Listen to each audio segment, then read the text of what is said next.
क्रांतिकारी जय लवजी, सगळ्यांना सप्रेम जय भीम, जय अण्णा, जय शिवराय. सगळ्यात गोंधळलेला समाज कोण असेल तर आपला समाज आहे, मातंग समाज. नेमकी बाजू कोणाची घ्यावी हेच आपल्याला कळत नाही.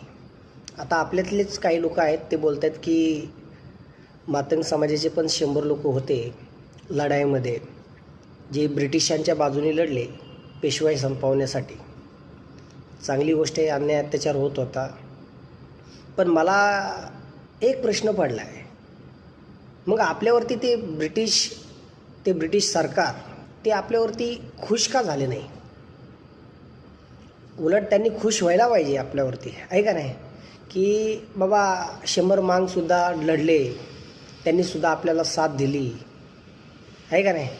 ते खुश व्हायला पाहिजे होते. पण मला एक तिथे प्रश्न पडला आहे, ते नाराज झाले कशामुळे झाले? आणि त्यांनी आपल्याला म्हणजे मातंग समाजाला गुन्हेगार जमात म्हणून घोषित केलं नंतरच्या काळामध्ये. हा खूप मोठा प्रश्न पडला आहे मला. याचं उत्तर कोणाकडे असेल तर द्यावं. क्रांतिकारी जय लवजी, सप्रेम जय भीम, जय अण्णा, जय शिवराय.